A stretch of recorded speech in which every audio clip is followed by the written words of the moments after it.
আসসালামু আলাইকুম। এই ভিডিওটা হয়তো একটু লং হতে পারে, সো ধৈর্য সহকারে দেখবেন, কারণ এই ভিডিওতে কিছু কিছু গুরুত্বপূর্ণ মেসেজ আপনাদেরকে দেব। আমি একজন নতুন ইউজার, আমি যতটুকু জানি আপনাদেরকে জানানোর চেষ্টা করি, কারণ আমি সবসময় চেষ্টা করি যে নতুনদেরকে উৎসাহ দেওয়া। ঠিক আছে, যারা আমরা নতুন এরা কিন্তু উল্টাপাল্টা কাজ করলে আমাদের আইডির জন্য ক্ষতি হয়, কারণ আমরা শখের বসে ফেসবুকে নতুন কাজ করার সময় যেটা করি এটাই ভালো লাগে, কিন্তু কমিউনিটির গাইডলাইনে মেনে কাজ করতে হবে। কমিউনিটির গাইডলাইনে বাইরে কাজ করলে আমরা শখ হলেও লাভ হবে না। ঠিক আছে, হয়তো বা ভিউ পাবো, এটা পাবো, ওইটা পাবো, কিন্তু লাভ হবে না। 2 দিন আগে পরে ধরা খেয়ে যাব। ভাই, ফেসবুকটা হচ্ছে ভালোবাসার জায়গা। আপনি যত ভালোবাসা দিবেন তত ভালোবাসা অর্জন করতে পারবেন।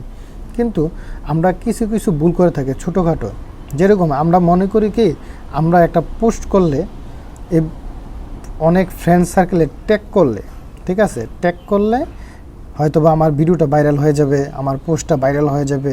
ঠিক আছে, এটা কিন্তু মোটেও ঠিক না। কারণ আপনি ফেসবুকে যখন কাজ করতে আসছেন অবশ্যই মাথায় রাখতে হবেন, কখনও এই ভুলটা জানি না হয় যে আপনি কখনও কারোর জানি বিরক্ত হয়, এটা বিরক্তের কারণ হবেন না। ঠিক আছে, এক কথায় আপনি কখনো কারোর বিরক্তের কারণ হবেন না। আপনাকে দেওয়া হচ্ছে না, তাহলে আপনি চুপ করে ধৈর্য সহকারে কাজ করতে থাকেন, আপনাকে দিয়েই হবে। তার জন্যই বলি ভাই, কখনো ট্যাগ করে কখনো পোস্ট করবেন না, কারণ এটা কিন্তু ফেসবুকের কমিউনিটি গাইডলাইনের বাইরে। আর ফেসবুক কিন্তু আপনাকে দেখতেছে যে আপনি ট্যাগ করতেছেন। ঠিক আছে, দেখবেন ট্যাগ ছাড়া পোস্ট করবেন আর ট্যাগ দিয়ে পোস্ট করবেন, দেখবেন সেম। ঠিক আছে, অরে করে সেম, আর ট্যাগেরটা আপনার ভাইরাল হবে না কখনো। ঠিক আছে, আমি বলে দিলাম, ট্যাগের ভিডিও বলেন, পোস্ট বলেন, ছবি বলেন, ভাইরাল হবে না। সো এই কাজ থেকে বিরত থাকবেন, আর কখনো বিরক্তের কারণ হবেন না, এই জিনিসটা মাথায় রাখবেন। বুঝছেন ভাই?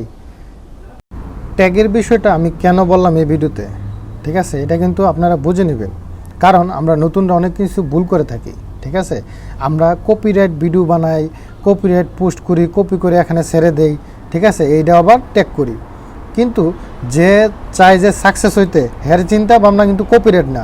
হ্যাঁ চায় যে আমি অরিজিনাল ভয়েস করব, অরিজিনাল কন্টেন্ট তৈরি করব, অরিজিনাল সব কিছু করে আমি আস্তে ধীরে আগাবো। যারা নতুন হেরাই কিন্তু তাড়াহুড়া করে। ঠিক আছে, সেম আমিও কিন্তু একজন নতুন ইউজার, কিন্তু আমি চাই আমি ধৈর্য ধরে কাজ করতে। তেমন ধৈর্য ধরতে হবে, ধৈর্য ধরলে সফলতা আসবেই। আর যদি আপনি একটা কপি পোস্ট করে, ঠিক আছে, আপনি যার কাছে করলেন হেয়ার আইডিটাও খাইয়া দিলেন, আপনি নিজের আইডিটাও খাইয়া দিলেন। সো